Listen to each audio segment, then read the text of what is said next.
Hi, this is Michael Buffer, and welcome to the BoxHard Podcast. Hello, everyone. This is Mikey Garcia. This the monster from the swamps, Regis Rougarou Program. Hey, what's up? This is King Carlos Molina, former IBF world champ. This is Michael, the Bounty Hunter, 2012 Olympian and your people's champ. This is Charlie Edwards, flyweight champion of the world. This is Fast Eddie Chambers, and you're listening to the BoxHard Podcast with my main man, Joey Coastman. Hello everybody and welcome to episode 366 of the BoxHard Podcast. I'm your host Joey Coastman. I'm joined as ever by former heavyweight world title challenger Mr. Fast Eddie Chambers. Eddie, how you doing this week, my man? I'm doing good, my man. How about you? Always good when speaking with you, Eddie. Always good when speaking with you. We're going to dive straight into the review part. We're going to start here at the South Bank Piazza in South Brisbane, Queensland, Australia. Over here, it was on DAZN. It was early hours. I say early hours. It would have been early hours of the morning, I think, US time on Saturday morning, but it was kind of like midday. In fact, no, it was about 7 a.m., 8 a.m. UK time. And the card didn't wrap up till about midday. But anyway, I'm going to fly through this card. It was on DAZN. It was an Eddie Hearn show. What did we have? Sky Nicholson, friend of the show, now 5-0. She's the new Commonwealth featherweight female champion. She was able to beat Christina Jacobs, who's now 6-4. It was a unanimous decision there over 10 2-minute rounds. A lot of people felt that Sky might record her first stoppage as a pro, but no, it wasn't to be. She boxed really well, though. Elsewhere on the card, Dempsey McKean is now 22-0. He was able to TKO in just 3 rounds Patrick Corte, who's now 18-2 with a draw. That one was for the IBF Intercontinental Heavyweight title. I had no idea that Kevin Mitchell, former fighter, trains Dempsey McKean. I had no idea about that. And the main event, Liam Paro, 22-0. He's now 23-0. A KO in the very first round. A really good knockout against Brock Jarvis, who was 20-0. He loses his it was for the WBO Global Super Lightweight title. Liam Paro actually did say in the build-up that this is not a 50-50 fight like a lot of people think it is. They're overhyping Brock Jarvis just because he's trained by Jeff Fenech. And I guess maybe he was right about that, because to wipe him out in just 1 round was really impressive. Moving out now to the all-female card at the O2 Arena in Greenwich, London, United Kingdom. Over here, let's fly through this one. We're going to give a mention to every female on the card. Georgia O'Connor, now 3-0, a points win over 4 2-minute rounds against Joyce Vanee, who's now 2-1-1. Friend of the show, Shannon Ryan, now 3-0, a points win over 4 2-minute rounds against Bushra El Kwasi of Spain, who's now 3-3-3.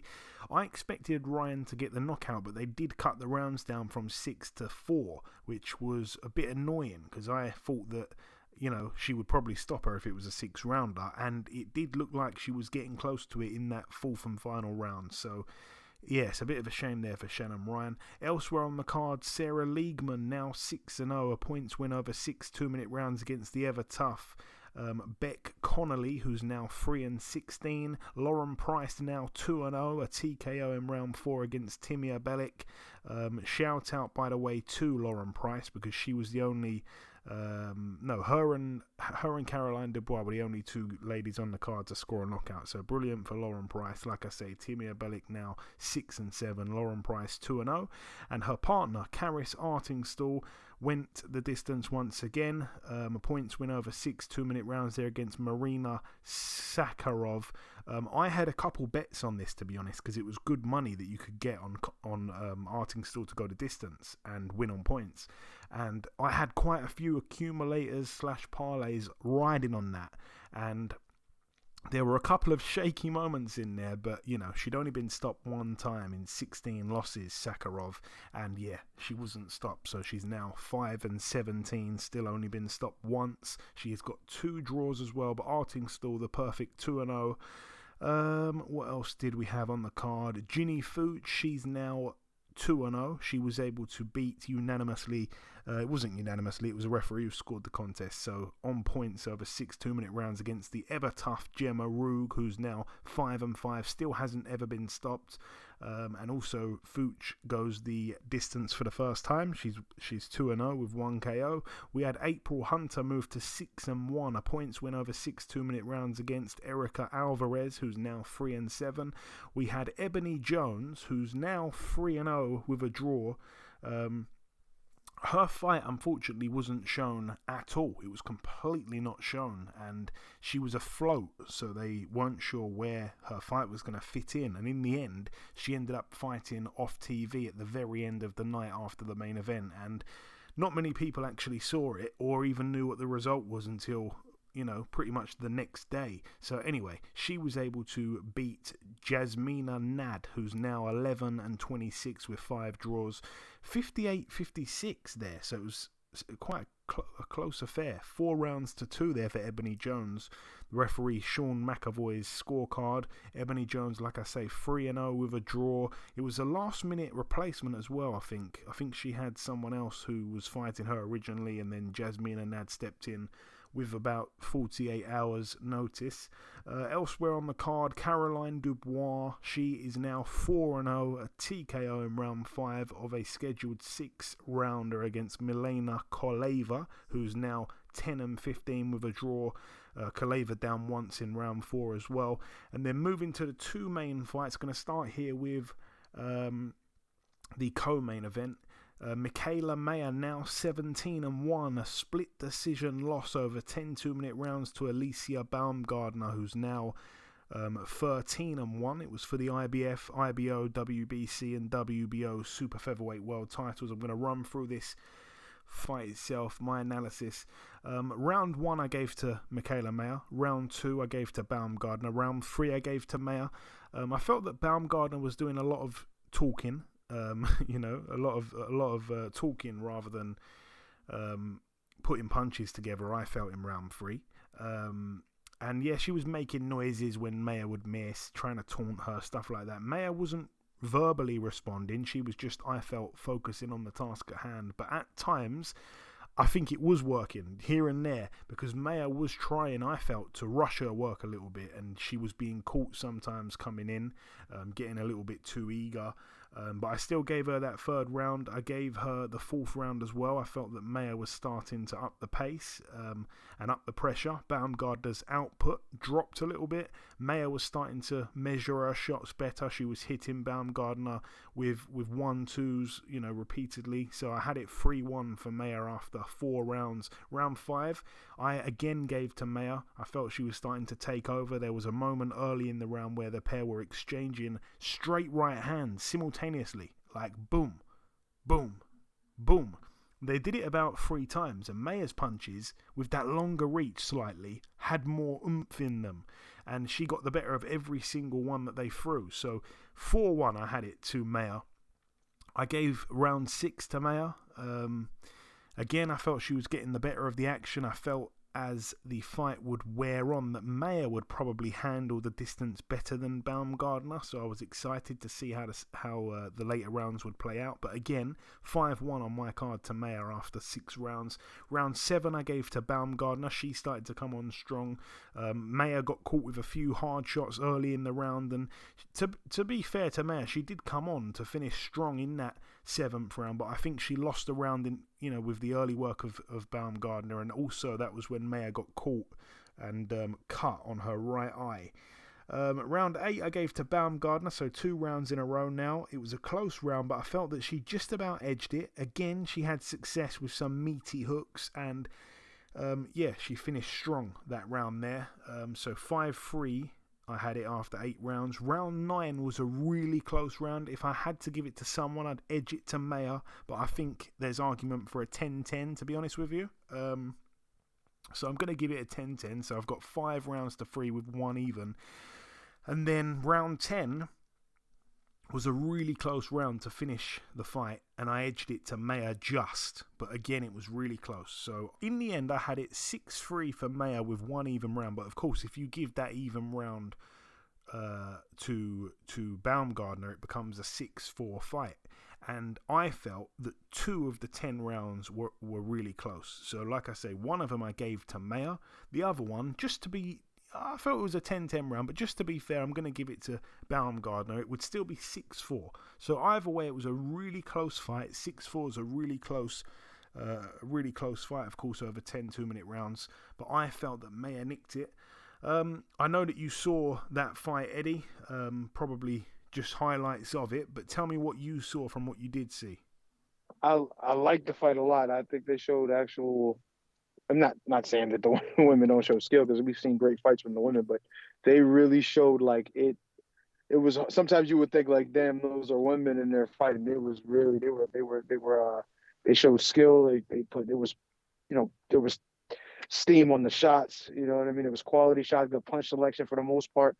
I did think, though, at times Baumgardner was taking chances trying to throw those right hands. And like the one situation you mentioned when they were exchanging right hands, I'm like, that's kind of like a silent agreement to try to time who got the better right hand. And it's like, well, it's interesting and it works well. But like you said, for Michaela Mayer, like she got a little bit of the better of it because of the range. Although I did see some stuff in the fight, especially toward the end, more toward the end, that Baumgardner was really showing class. She was doing some good stuff, with some of the counter shots, some left hook counters, even in right hand counters. It was really, really nice. It was an excellent fight to watch, skill fight to watch for anybody, not just for females. You know what I mean? It was a good, interesting fight. I gotta agree. I don't know how it could have from the highlights. It's hard to tell from the highlights, and I watched the highlights, and I tried to watch some of the actual full fight, and just to kind of get a gist of what the rounds were like. But it looked, even with the highlights, kind of like Michaela Mayer was in control at a little more than what Alicia Baumgardner, at least in the highlights. I mean, so like she was trying to fight, I think, a little bit too much at range with the taller fighter, and not as successful with it. She did make her miss. She did, land some good counter punches, but it just looked a little bit like Michaela Mayer might have been a little bit of an edge in the fight. But I didn't fully watch it, so I can't really say. I do, however, like Alicia Baumgardner a lot. She's got a lot she brings a lot to the table skill wise, and of course Michaela Mayer as well. So I was really, really impressed with the overall fight.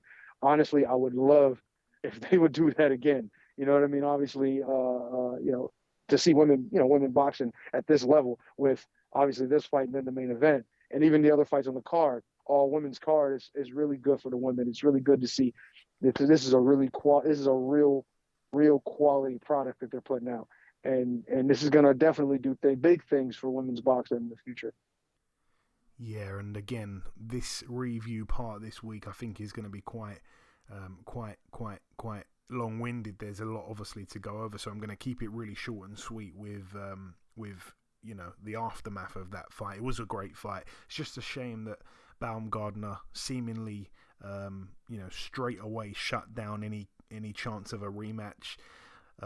We'd obviously love to see it again. Mayer the following day was interviewed leaving the fight hotel, saying that really she thinks there probably will be a rematch, and it's because Baumgardner doesn't really have anywhere else to go. If you want a big payday, that is the biggest payday on the table.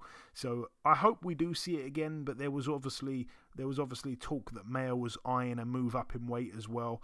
So I hope she can still make the weight, and be strong at the weight, because when you see a fighter that talks about moving up in weight for the next fight, and then they lose that fight there that they expected to win, you almost think, okay, if you've got to make the weight all over again, are you going to be at your best? So I don't want to see a depleted version of Michaela Mayer. But anyway, I'd love to see the fight again. I just think that even across social media, Mayer at this present moment hasn't yet been back on Twitter. She hasn't tweeted anything since before the fight. Baumgardner has tweeted a few things, and she's not coming across very classy. I don't really like that. There's obviously build up and tension, and dislike for one another sometimes in fights before the fight, but I like when the fight is done and dusted, that the two fighters shake hands and put the beef in the past. But it seems like she wants to carry it on. Two fighters that did have a lot of beef and have, after the fight, I guess, shook hands and shown each other respect and good sportsmanship, is the main event. Let's get on to it right here. Claressa Shields now 13-0, a unanimous decision over 10 2-minute rounds against Savannah Marshall, who is now 12-1. It was for the IBF, WBA, WBC and WBO female world middleweight titles. I'm gonna start by just saying that I picked Savannah Marshall to win. I thought that she could potentially stop her, but I was leaning more towards points, and I did think that whoever is the fighter coming forward would get the nod. And I did think that Savannah was the aggressor for a lot of the fight. I think she was the one who was on the front foot the most. But of course, you have to land stuff as well. And I was quite surprised at her lack of output at times. And also her feet, like her footwork was incomparable to that of Shields. I'm going to run through the fight though. First round I gave to Shields. Shields very early on as well, if you remember, caught Marshall with a big flurry and won the round. It was a really good start by Shields. I don't think she hurt Marshall too much, but I was starting to think though that Marshall's probably enjoying the fact that Shields is confident enough to exchange with her. That's what I thought in that first round. It turned out to be quite wrong, because I didn't think that Marshall made the most of it when Shields was willing to trade. But round 2 I gave to Shields. She was really sharp. She was beating Savannah to the punch. Not everything was getting through, but she was outworking Savannah. Savannah wasn't using her famously great jab. I was wondering where it was. She was just trying to walk into range, and it just wasn't working. She was being caught by, like I say, the much more faster fighter in Shields. Shields won the third round for me again. Too sharp, too skillful. We were starting to see the difference in IQ as well, the level of the IQ. That was on display. Round 4, another round for Claressa. She was starting to dominate the fight already. It was getting to the point where Savannah would need to win every round. Savannah, I didn't think had put a dent in Shields at all in those first 4 rounds, even though, we know otherwise as boxing fans. Shields did actually look like the puncher in there, which was mad, and Marshall was starting to look really gangly and untidy, and it was starting to get to a point in the fight really where I guess desperation had to kick in at some point. I was wondering when we were going to see Marshall throw the kitchen sink. Round 5 was a better round for Savannah. I still edged it to Shields, but it was definitely a better round. It was the best round of the fight so far for Savannah, but again, on my card, she needed to finish the fight strong, but I started to think as well that she looked a little bit more tired at that point. Round 6 was a really, really close round. Savannah, for me, was winning it, but it might have just been pinched by Shields in the dying seconds of the round. Marshall, like I say, needed to empty the tank. It was a close round though, round 6. You could sympathetically give it to Marshall.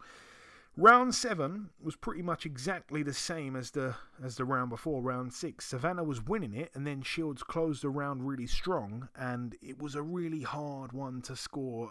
2 in a row, identical rounds in my eyes. I still couldn't see Savannah winning this fight at this point, even if the judges were corrupt, and even if you'd given her round 6 and 7 that were really close. Round 8, really close round until the last 20 seconds, and Shields once again finished strong, and that was just reminding me that the experience was showing through here, and Savannah was really confused, it seemed, on how to use her size, use her jab efficiently. She couldn't set anything up. Round 9 I did give to Savannah. That was the only clear round I gave to Savannah. I was hoping for a big finish in round 10.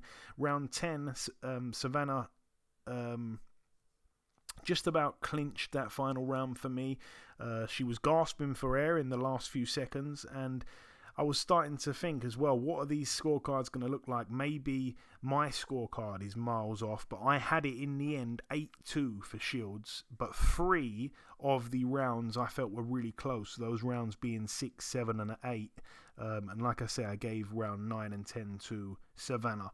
But yeah, I actually felt that Marshall was probably Clarissa Shields' biggest threat to her undefeated record across the weight classes that Shields can make, 154, 160, 168. I felt the biggest threat in all of those weight classes is Marshall. And now, after the way she dominated Savannah Marshall, I wouldn't mind betting already that Clarissa could potentially retire undefeated. With this current crop of women, I don't think she can be beaten. It was really impressive, Eddie. Again, I kind of felt that if it was going to be close, they would probably give it to Savannah.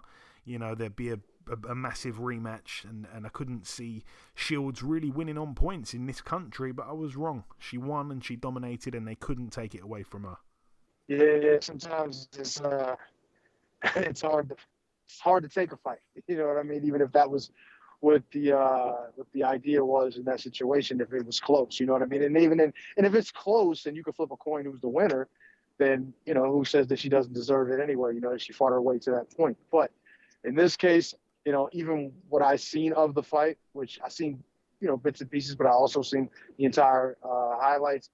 It was just really a lot of, I think it was the speed advantage.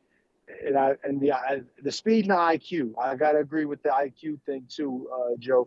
But the speed, I think, is what really separated everything. And even thinking about how she is as a fighter in most of and a lot of the fights that I've seen of her, it's been generally a good speed and accuracy display, which is what really sets her apart from, you know, the competition. And like you said, you feel that Savannah was probably the biggest threat to her within these weight classes. And even with that, it's just, it's a tad bit higher, a little, maybe on another level than her competition. So it makes it difficult to think of anybody that's going to be able to beat her. And even before this fight, we kind of semi-agreed on what, you know, may happen as far as the judges are concerned if it went to a decision, being if it was kind of close or there was a way for, you know, there to be a little bit of a salty decision there. But I think from just what I was just watching it, just seeing what she was able to do, how she was able to command the ring, the difference in speed, the difference in accuracy, you know, just the overall difference in level, I think, as good a fighter, as great a female fighter as, I don't want to say female fighter, as great a fighter as Savannah Marshall is, she's just not able to step up to that level, I don't think. You know what I mean? I think the speed, skill, and IQ is really what sets them apart. And it's hard to imagine that if they fought 10 times that she wouldn't win 9 of 10 or 10 of 10. You know what I mean? So she's still a great fighter. She still has a future. She still has, you know, star power, especially in the UK. There's things that she can do in the sport. There's no need to walk away, even though I understand if she decided, man, if I can't beat the best, then what's the point in doing it? But, great fight. Clarissa Shields looked great. And I'm just looking forward to the next chapter in women's boxing. It was a hell of a show. Yeah, it really was. And moving on to this card at the Olympia in Liverpool, Merseyside, United Kingdom. I think they showed this card on probellum.com or something like that, if I'm not mistaken. I didn't get to see it. But Jazza Dickens, friend of the show, now 32-4. A unanimous decision over 12 rounds against Larato Dlamini, who's now 18-2. It was for the vacant IBO featherweight world title. Scores in the end of 116, 112 and 115, 113 twice. On the undercard, Peter McGraw with a win, 5-0, a retirement win in round 5 against Alexander Espinoza. He retired on his stall at the end of round 5, didn't want to come out for round 6. He was also down in round 4. He is now 21-5 with 2 draws at Espinoza. And Joe McGraw on the undercard as well, 6-0 now, a points win over 6 rounds against Alexander Taylor. So they're both the brothers boxed people called Alexander. But yeah, anyway, they both won. Joe McGraw did actually get cut in round 2 from a head clash, but was able to win on points, like I say. Moving out now to the Barclays Center in Brooklyn, New York, USA. This one was live on Fox pay-per-view, and I actually bought this card on Fight TV for £13 because I thought that the card, had the decent value actually. So I went for it. I didn't stream it. I decided to actually buy it. On the undercard, Michel Rivera, now 24-0, a unanimous decision over 8 rounds against Jerry Perez, who's now 14-2. He's the guy that, by the way, Rivera looks like a really small version of Muhammad Ali. Elsewhere on the card, we had Gergen Hovhannissian move to 4-0. He was able to beat Michael Polite Coffey, who's now 13-3. Polite Coffey retired on his store at the end of round 6 of a scheduled 8-rounder. Hovhannissian was winning the fight quite easily, to be honest. It's just crazy because Michael Polite Coffey was a guy who people were high on. He was a heavyweight prospect. He got in there and knocked out Damani Rock, and then he had his entire career derailed by Jonathan Rice, who, people, I guess, kind of look at him as a gatekeeper, and he lost to him the first time by knockout. Then they had a rematch. He lost on points, and he gets in with this guy here who was only 3-0. Had a decent amateur career, mind you, but 3-0 as a pro, you lose to a guy like this, you're in big trouble. And he did lose, and he lost convincingly, and he's now an opponent. He's not an A-side fighter, just like that. Eddie, you've unmuted. Was you going to say something about that? Just one thing. I am wow shocked. I'm not. I'm less shocked about this win because this guy must be something special for his people to say, hey, I'm going to put him in with this guy Michael Coffey. But wow, to see how meteoric rise, meteoric fall. It's unbelievable how fast he just dropped off, and he looked good. Like you said, he beat Darmani Rock, and I was like, damn, this guy's pretty serious. Then he goes in with John Rice and gets stopped, and then beat and handily and comfortably. And then this fight, it's just like, man, it's unfortunate, but that tells you how important confidence is. And I really feel like his confidence was severely dented by Jonathan Rice, and that's probably what the cause of this situation is. Whatever, it's his career. Whatever he chooses to do is up to him, I guess. Elsewhere on the card, we had Frank, who I've renamed him after what you said last week, Eddie, because you were 100% right. I'm going to call him Frank No Urgency Sanchez. He's now 21-0, a TKO in round 9 against Carlos Negron, who is generally tough and durable, but I'm kind of kicking myself because I wanted to bet on Sanchez getting the stoppage in like round 9 or 10, and I didn't do it. And he was kind of lucky to get it in round 9 in the end because he just didn't put his foot on the gas. And it reminded me of what you were saying last week about when he boxed Efia Jagba. And there's opportunities there, and it's just like he likes to just posture and walk around, and he's in no rush whatsoever, this guy. But like I say, 21-0. Carlos Negron 25-4. It was for the WBC Continental Americas and WBO NABO heavyweight title. Good knockout in the end when he finally caught him, but yeah, there was a few moments that Negron was even having because he was allowing him to get into the fight at times when he didn't need to allow him to get in, and he could have kept him under control if he wanted to do it. Yeah, it's difficult, with this guy. He shows a lot of ability. He's got the skill, he's got the power, he's got the speed, he got all that, and it's just like he just doesn't have the urgency. It's like, the fight could be close at the end, and because of his lack of urgency, he would normally be bossing the fight. He'd normally be winning the fight. But if somebody's in there who's busy, who has somewhat of an awkward style, can really seriously give him trouble.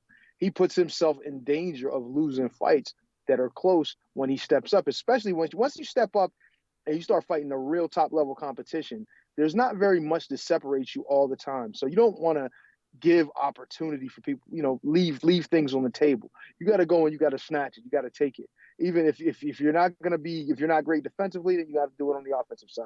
You know what I mean? And I see with him, it's not that he's not great defensively. I just think he's just very lackluster in his activity. You know what I'm saying? Be that especially on offense, especially when the fight, as you've seen with this one, started to get not close. He was winning, of course, but he still let the guy get in. You know what I mean? You can't allow those things to happen, especially when you step up. So my advice to him would be to definitely pick up the pace. You don't have to punch overly the crazy amount of times and put yourself in harm's way, but definitely pick up the pace, because people are gonna they're not only going to avoid the fight, but then there's some that will be able to even steal fights from him. So it's just like, don't put yourself in that position. Be more active. Get the fight done. And moving on to the next fight, where should we go here? Gary Antonio Russell, friend of the show, loses his He's now 19-1. A technical decision after 10 rounds of a scheduled 12 against former world champion Emmanuel Rodriguez, now 21-2. You know, I couldn't ever really get my head around the fact that Rodriguez was such a big underdog. And I said it on last week's show. I said he's got a loss to Inoue. I mean, there's no shame in that. And his other loss was a complete out-and-out robbery. So to think that he can be such a big underdog against Gary Antonio Russell, who is not Gary Russell Jr., you know, like, I kind of feel like just because he's the brother of Gary Russell and they're all, good fighters, that for some reason he's a little bit overhyped with the bookies. So yeah, I thought that Emmanuel Rodriguez could upset the odds, if you like, in this situation. So you could triple your money if you bet on him to win on points, or that would also cover a technical decision, and that is what happened. He dominated the fight against Gary Antonio Russell, and I wanted Russell to win. I do like Gary Antonio Russell. But yeah, Rodriguez was just too cute for him, really, and he hurt him several times in the fight, several times. There was times where I was literally betting on the fight in play during the fight, and I was betting on the knockout. I thought he could get him out of there. It looked like he could get him out a few times in the fight. But yeah, in the end, there was a head clash, and Rodriguez, I mean, he was kind of like, there was a small little wound kind of like on his cheekbone, maybe just between his eye and his cheekbone. And he said, like it was a headbutt, no doubt about that. And then he I don't want to say made a meal out of it, because we really don't know, but he was saying he couldn't see. And I mean, there was no blood running into his eye. He was claiming he couldn't see. It seemed like he was trying to find a way out of the fight. And I found it a little bit suspicious how the doctor, within like half a second, was saying that, apparently, it could potentially be a fractured eye socket. He seemed to diagnose that within about 10 seconds. And I don't know. I mean, it was a bit of a weird ending, but he was in full control, Emmanuel Rodriguez. And he would have won if he fought for another 2 rounds. But it was what it was. He wins the fight, and he completely dominated. So Gary Antonio Russell loses his O. Moving up the card once again, Caleb Plant, now 22-1. A KO in round 9 against Anthony Dirrell, a one-punch left hook knockout. Anthony Dirrell now 34-3 with 2 draws. Caleb Plant, on my card, won every single round, and I'm looking at the official cards here, and after 8 rounds, because there was 8 completed rounds, they had it 8-0 and 7-1 twice. So my scorecard was there or thereabouts. I wasn't actually scoring it round by round, but I was thinking, wow, Plant won that one, Plant won that one. I didn't give a single round to Dirrell. Sadly, the fight clashed with Haney Kambosos too, and I had to make the decision, which one am I going to watch? So I decided to watch Plant Dirrell instead of Haney Kambosos 2. Usually in this situation, where I've got to pick a fight, I would choose the fight that I felt would be the most exciting to watch, and I expected them both to go the distance, and both not to be that exciting. So I went with the fight that I hadn't already seen before. So I didn't watch Kambosos Haney. And I was extremely impressed with Caleb Plant. I'm glad I made the choice to watch that fight. I was really impressed with his stabbing jab, particularly the jab to the body of Darrell. And just the jab in general. He really shoots it out. He didn't throw a single lazy, telegraphed, slow jab all night long. He was pot-shotting Darrell. He was measuring the distance perfectly. He was firing right hands to the body of Darrell. It was a surgical breakdown. And just as I was typing these notes down, that was when he hit Darrell with that left hook. Boom. And yeah, the left hook was obviously thrown during an exchange, and it slept Darrell. Slept him, that might be pushing it, but it was a brutal knockout. Darrell, of course, had made fun of Plant before the fight, saying he couldn't punch, and obviously Plant had made him eat those words. Huge one-punch knockout, arguably knockout of the year. And I don't know if you caught this, Eddie, but before the fight, Anthony Darrell did an interview with someone, and he said that he hated Caleb Plant. And Caleb Plant made a point to keep bringing up the fact that Darrell hates him. And at the press conference on Fight Week, he said, you're too emotional, you hate me, you don't even know me. Like, how can you hate me when you don't even know me? How can you hate someone you don't even know? And then Darrell kept saying, why'd you keep talking about that, man? Why'd you keep bringing that up? Well, we know why, because Plant walked to the ring with a t-shirt on that said, you don't have a reason to hate me. And everyone's looking at him walk to the ring, and we're thinking, what? He's taking it a bit far now. He's made a t-shirt. And then, of course, after knocking him out, and after doing that celebration of the grave digging, which was a bit distasteful, to be honest, he then puts on a t-shirt that says, but now you do. So once again, he walks to the ring with a t-shirt that says, you don't have a reason to hate me. And then he knocks him out and puts on a t-shirt that says, but now you do. Brutal, savage from Caleb Plant. There was bad blood there, Eddie. And yeah, it looks like a little bit like Baumgardner and Mayer. They have not sorted things out with what they did in the ring. Definitely not. I don't know. I really don't know what it is. Sometimes you look at a guy and it's like, I don't like him. You know what I mean? For some reason, you don't know him. You don't really have a reason to per se, but it's just something about him you don't like. And I understand that feeling, but I would never say I hated someone without really understanding who they are as a person. I can look at somebody like a Wilder, for example. I have nothing against Wilder. I don't hate him. I don't dislike anything about him. Even his boxing style. I've given him credit for getting to the point he has with honestly not very many skills. But I looked at him and I was just like, how is this guy able to do this? You know what I mean? And you start getting in your feelings a bit and you start saying, man, I'm like 10 million times the skill level of this guy, but he has that right hand and that's all he needs. And he's 6'7", and you start to hate a little bit. So maybe I'm thinking if, Darrell was looking at him and was saying, man, how the hell this dude he fought Canelo, he did all right, but maybe I'm better than him. I'm this, I'm that. And you start looking at a guy like that who maybe, he's kind of clean, he got a decent image. And then you just say, I don't really like this guy. You know what I mean? I think he's corny. He's not being real. You know what I mean? Or whatever. So it's like, maybe that was what Darrell had with him, but Caleb Plant went ahead and turned that knife all the way over. He said, look, I'm going to turn this into something serious.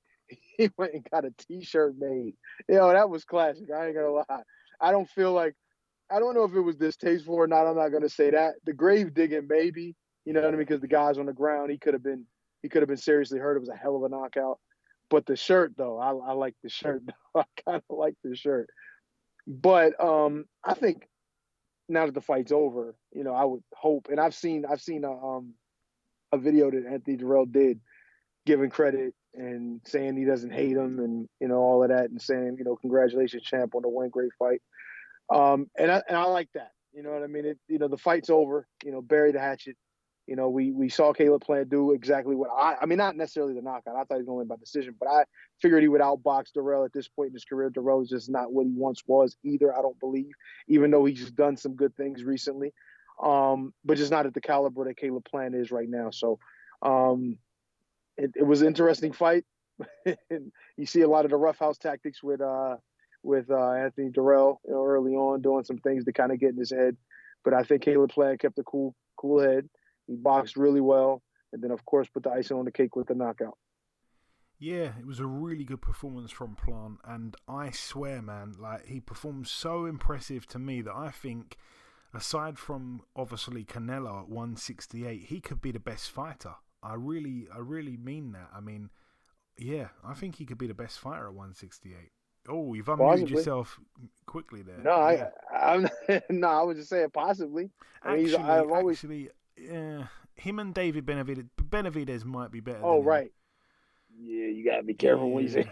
Yeah. We'd have to see them in the ring together, to be honest. I mean, Caleb Plant, I think she's a really sharp one-punch guy. Pot shotter. Really sharp. Obviously, got more power than we thought he had. But yeah, it's hard to say with Benavidez. But that's a hell of a division, with those two guys. And if there's some guys that decide to move up and get on in there, it's going to be even more interesting. Yeah, I think I'd favour him over the likes of Daniel Jacobs at this point. I'd favour him against Billy Joe Saunders, even though, we're probably not going to see him in a ring again, potentially, but definitely not at super middle. I wouldn't have thought. But yeah, I think he was that impressive. I thought it was really, really, really, really impressive. And moving up to the main event, you spoke about him a moment ago, Eddie, when you were giving that example in comparison. Deontay Wilder now 43-2 with a draw, a knockout in the very first round against Robert Helenius, now 31-4. I said it on last week's show that the money that you could get for Wilder to stop him within the first 6 rounds was quite a good return on your money. And 1-4 as well. Rounds 1-4 was quite nice, and rounds 1-2 was even better, of course. So I always felt he'd get him within the first 6 rounds. I thought the first 4 rounds he could potentially get him as well. And I thought there's a small chance potentially as well in the first 2 rounds. So I bet on all of that, and they all, of course, came in when he stopped him in the first round. So I had a successful week of betting on the fights. But yeah, I wasn't surprised at all. I said it, like I felt like he really could end it in a couple of rounds. And I mean, it's typical Wilder. I mean, from what I did see in the first in that first round, or what we saw of that first round, it was a bit weird from Wilder. To me, he looked a little bit like worried, a little bit like, on the back foot, wide-eyed, being very cautious. Helenius was being the aggressor, and then, boom, he caught him with that right hand. It didn't travel very far, but he caught him coming in. He walked right into it. 1 punch, KO, and good night for Helenius. I don't know what to read into it, Eddie, because I still don't know what he's got left after that third fight with Fury, and it wasn't long enough to see it, but it is impressive nonetheless to get Helenius out in just one. Yeah. In 1 round. I mean, we would have thought, with Helenius' recent success, though that doesn't have anything to do with the kind of guy he was going in with this fight. So, it's when I look at Wilder sometimes, and I'm, like I said, I'm not hating it. I just look at his style and say, how does this guy do it? My right hand must be, it must be Thor's hammer. You know what I mean? That thing must be unbelievable. But then some of the things that you see, like I actually seen, Helenius going to the body, but leaning in, throwing wild shots. Not wild, but wider shots to the body, a little fat. And like I said, leaning in head first. And I just, for the life of me, could not understand why anyone fighting Deontay Wilder would ever sit on the line in the middle throwing body shots, especially as he's got his back somewhat to the ropes and you're coming in where there's nowhere for him to go, which means in a lot of cases, guys will throw a right hand or something coming off the ropes, especially if you come up short with your shots.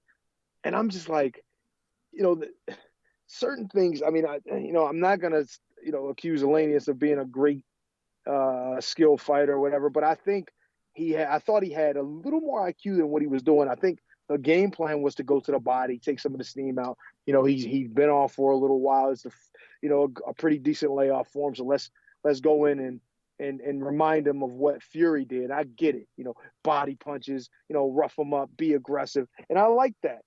I like what he was doing, but I think it was, once again, also smart thinking of Wilder and looking at Wilder actually came in light again, not thinking so much about trying to be big and trying to put weight on to combat someone else's size, which was smart. Stick to your strengths. That weight does not help your right hand any more than if you had it or if you didn't. You know what I mean? So I think that was smart. But just watching Helenius do what he was doing, and I understand the aggression. I understand attacking his right hand and attacking him in general and putting him on the back foot. But you can't do it with your head on the line. You got to move that head. And you can't take chances, especially going to the body, putting your head directly in the middle, right where that right hand could land. It's just, I think the plan was good, but just not well executed. And I think that's really, at the end of the day, what put Helenius in the position that he is now. Well, putting him on the floor, let's say. And hopefully he's all right. You know what I mean? I'm pretty sure he is. Ego's probably a little hurt, and his opportunity's gone. But hey, the money's gonna help. So, congratulations to Wilder. Same thing happens. I'm not sure what's gonna happen in the future. I'm not sure he's gonna get in the ring, but he'll always be dangerous with that right hand for sure. Yeah, we'd love to see the Anthony Joshua fight next for Wilder. That'd be brilliant, but that's a conversation for another day. As for Helenius, sometimes he's got about as much head movement as a statue. Moving out to the final card to mention, it took place at the Rod Laver Arena in Melbourne, Victoria, Australia. There you go. The accent has come through for anyone that wanted to hear it. Probably no one. Let's talk about the undercard. Lorenzo Truck Simpson, now 12-0, a unanimous decision there over 6 rounds against Marcus Haywood, who's now 6-5 with a draw. We had friend of the show, Susie Ramadan. She was on a few weeks ago. She's now 29-4. She came up short, unfortunately, in her IBF World Super Bantamweight title fight against the champion Shanika Johnson, who's now 15-1. A unanimous decision there over 10 2-minute rounds against Susie Ramadan. Like I say, the referee in that fight was terrible, by the way. Terrible. He was taking points off of Ramadan almost for no reason. I've got to say, there was a cut on Shanika Johnson that was probably the worst cut I've ever seen a woman sustain in boxing, and credit to Johnson for continuing with that horrific cut right above her eye. It looked like it was like a slice, man. It was massive. They were like putting the cotton bud over it, and it was disappearing inside the cut almost. It was horrible, man. It looked like you could, put a CD inside it. It was terrible.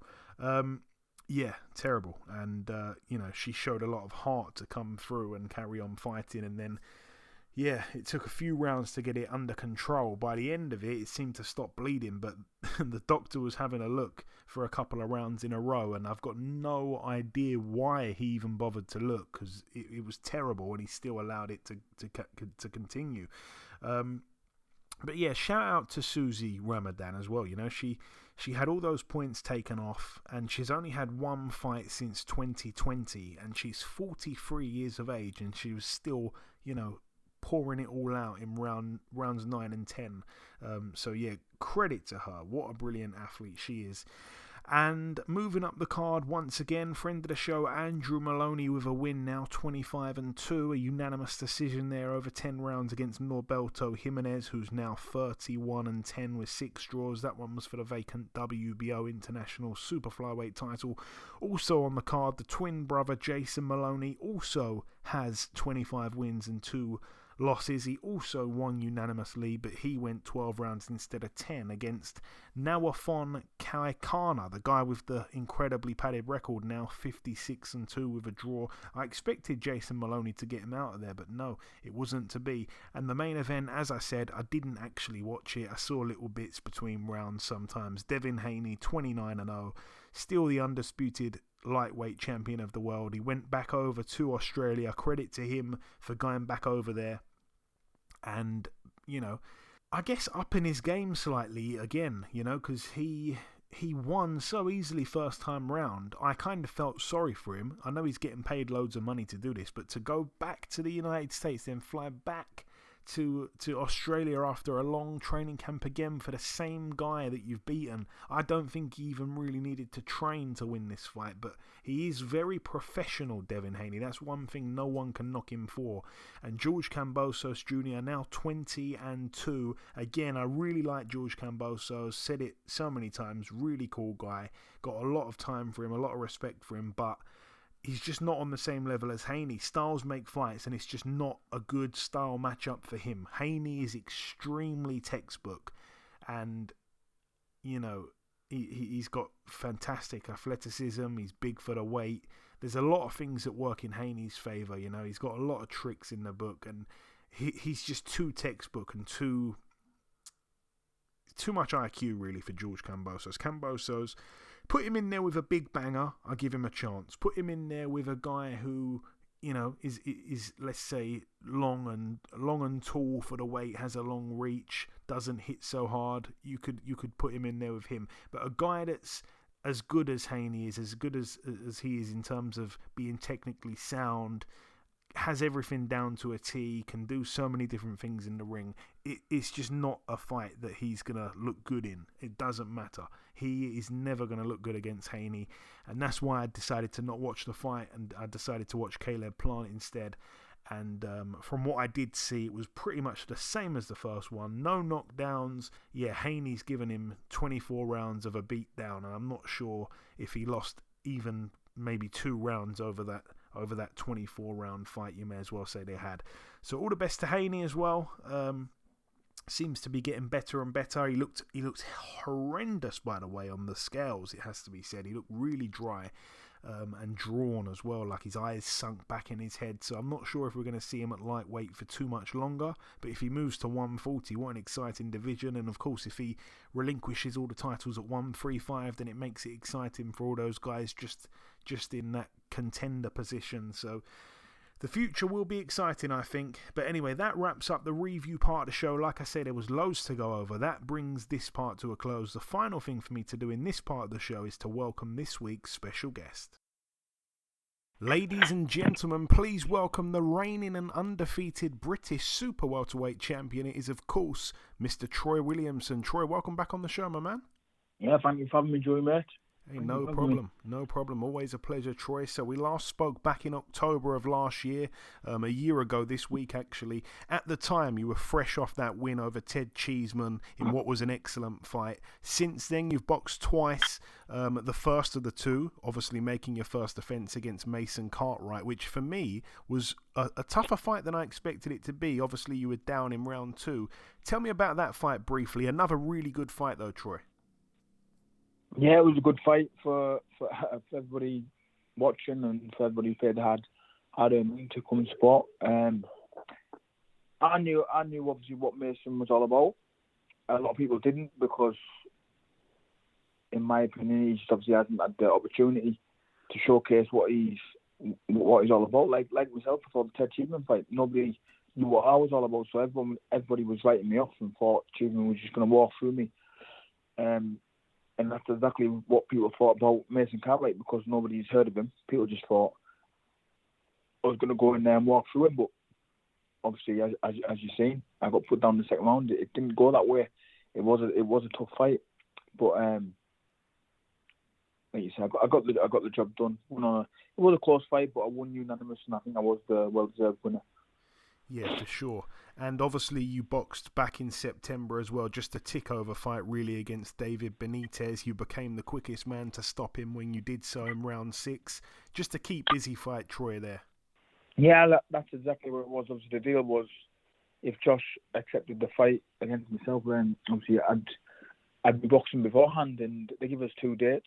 One was a little bit closer to obviously the fight date, so I just thought, I'll take this fight in. I think I had 10 days notice. I was in the gym training. I was just obviously just a little bit heavy, so I took the fight on short notice and just weighed in that.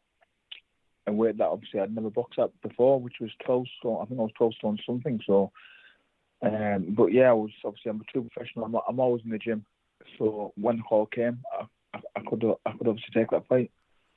Yeah, I was going to say, I thought you were added kind of late.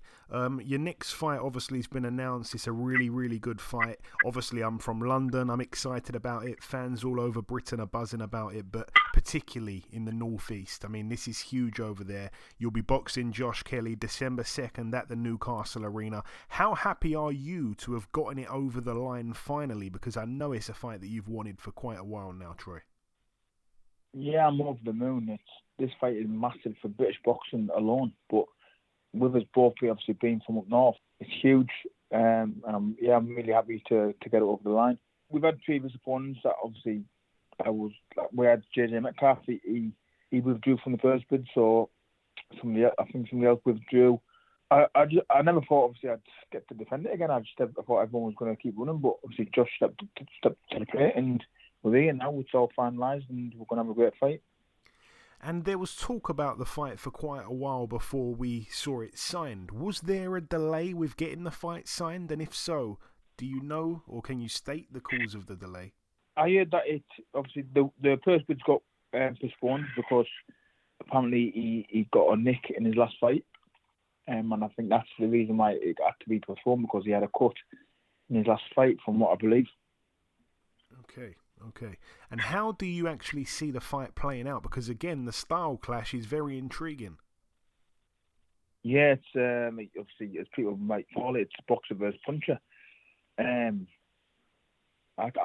don't just punch; I can box as well. And you're going to see this on fight night. Josh Kelly can be outboxed. That's what I'm looking to do. I'm looking to take it to him and box and fight when I need to.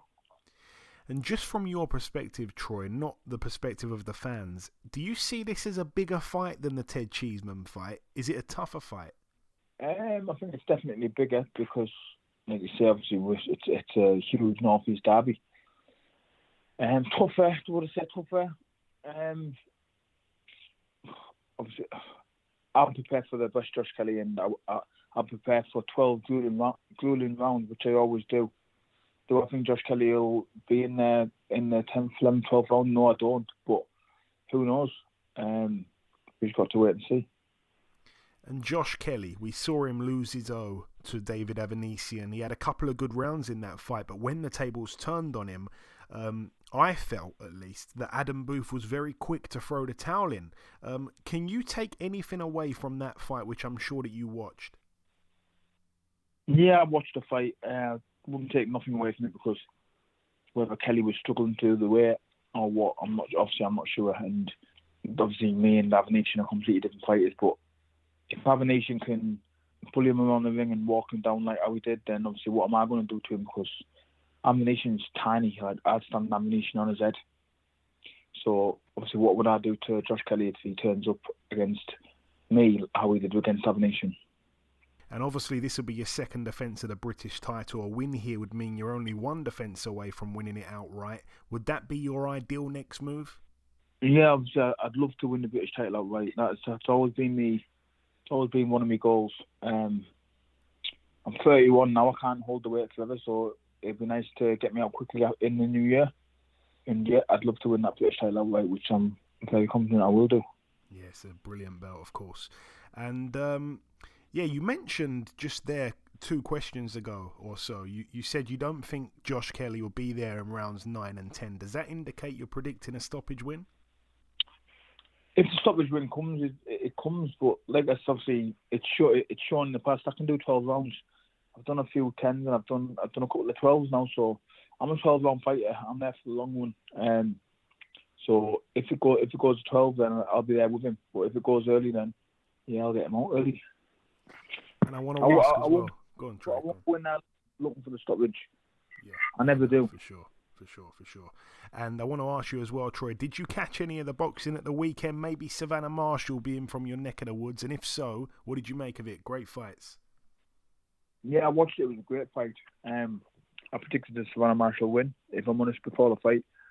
So did I. I wouldn't say disappointed.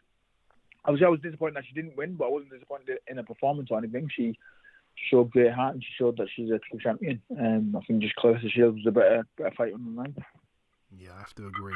And just finally, Troy, if you've got any closing words before we let you go, if there's anything I've missed, if there's anything you want to say at all, then take it away, my man. Say whatever you like. Yeah, I would like to say, obviously, the tickets are on public sale on Friday. You can get the tickets from myself. And so you can, if you follow my social medias, I'm on Twitter, Troy Williamson _. I'm on Instagram, Troy Williamson _1. Obviously, you can catch me on Facebook. So just type my name in the search bar. Get at me for tickets. It's always better to buy them direct from the fighters. There you go. Buy directly from Troy Williamson on Twitter, as you said, at Troy Williamson _ on Instagram at Troy Williamson _ as well. Yeah, so brilliant. If you need tickets, hit up Troy directly. How cool is that? Listen, Troy, it's always a pleasure speaking with you, my man. Best of luck for December 2nd. Thanks for your time, and we'll speak again soon. Thank you very much, mate. Speak to you soon, Joey Paul. Okay, now it's time for part 2 on this week's show. This part, of course, the news part of the show. We're going to start here with this one. Zelfa Barrett steps in place of Joe Cordina. He will be taking on Shavkat Rakhimov for that now vacant IBF Super Featherweight World title. Again, the date for that one, November 5th. It goes down in Abu Dhabi. Great stuff, really, for Zelfa Barrett to get a crack. You know, it's interesting. Whenever we see him fight, I enjoy his fights, you know, because I feel like he's improving all the time. But, you know, Rakhimov is a good fighter, and I'd imagine he's surely going to be the favourite. So I'm excited to see that fight there. Should be a good one. Elsewhere, it's now official. John Ryder will be taking on Zach Parker. That one to go down on the 26th of November at the O2 Arena. It's a big fight that domestically. Obviously, there's a lot on the line. Zach Parker closing in on a world title shot now, and it's a massive domestic clash here, but a really big arena as well, the O2. There's talk about the undercard. I'm not sure if anything's 100% locked in, but I think we're going to see Hamza Shiraz getting back out. We're going to see Pierce O'Leary, Dennis McCann, Sam Noakes, so it should be a decent night of boxing really there, and the tickets for that I think go on sale later this month, about a week from today, I believe. Yeah, so that's it there. So it's going to be a great fight there. Parker and Ryder, both friends of the show. And then the final piece of news is that Emiliano Vargas, one of the fighting sons of Fernando Vargas, has signed a promotional contract with Top Rank. He's going to be fighting in his first card for Top Rank on November the 12th on the undercard of Janibek Alim Kanuli against Denzel Bentley. So yeah, fantastic for him to be signed with a major promoter. He's 1-0 as a pro with 1 KO, 18 years of age. That's it though for the news. Moving on now to the preview part. We're going to start here with a card that goes down on Saturday. That's going to be Saturday, the 22nd of October, this Saturday at the Sportska Dvorana in Zabok, Croatia.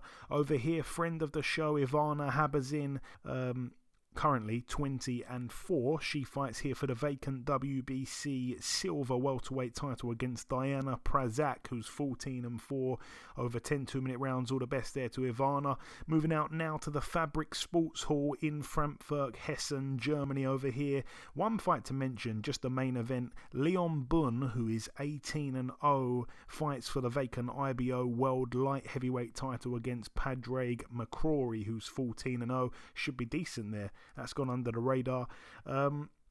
Moving out now to Mexico at the Plaza de Toros in Mexico City.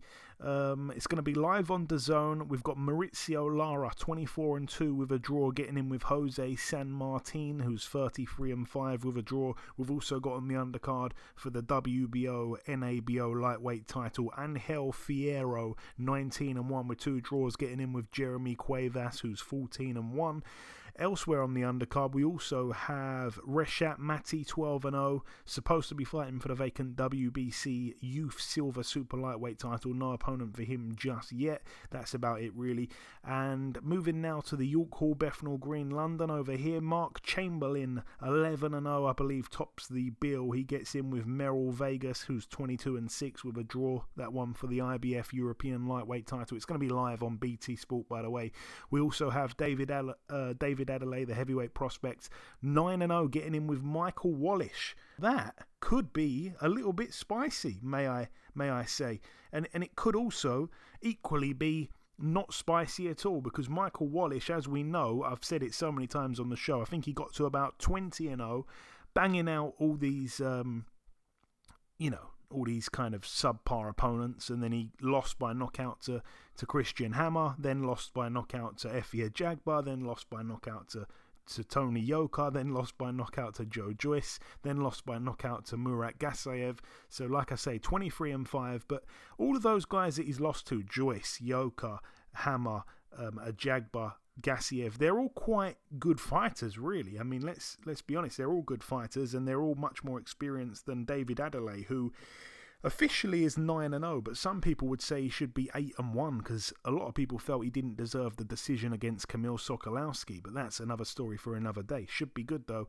Elsewhere on the card, Charles Frankham gets out, no opponent just yet. Sean Noakes as well gets out, no opponent just yet. Sonny Ali as well, Joshua Frankham. A lot of prospects really filling the undercard. And then the final card to mention, it takes place on Saturday. Once again, all these fights that I've mentioned on the preview part are all taking place on Saturday. This one goes down at the California Education and Performing Arts Center in Ontario, California, USA. Over here, I don't think it's being televised, but we have friend of the show, Ernesto Mercado, 7-0. It's for the NABA Super Lightweight title, which is currently vacant. We had Ernesto on, I want to say it could have been early this year or perhaps last year, towards the late part. It was quite a while ago, but his amateur record supposedly was 278-11. So yeah, he's being fast-tracked as a pro. 7-0, gets in with Jason Velez, who's 30-9 with a draw. Definitely past his best now. Jason Velez was always kind of like a sturdy, I guess, domestic kind of gatekeeper type guy, but nonetheless it's a jump up for a guy who's only had 7 fights, and the opposition that Mercado's faced thus far haven't been really near this level, and he's fighting a guy here who's a 40-fight veteran, who's always been tough, to be honest, Jason Velez. So I'm really excited to see how it's going to play out. It should be noted that Velez as well has only been stopped twice in his 9 losses, to Oscar Valdez in the 10th and final round of their fight, and also to Gabriel Flores in round 6 of their fight. So he's generally tough. Took, of course, Ryan Garcia the distance, which not many people do.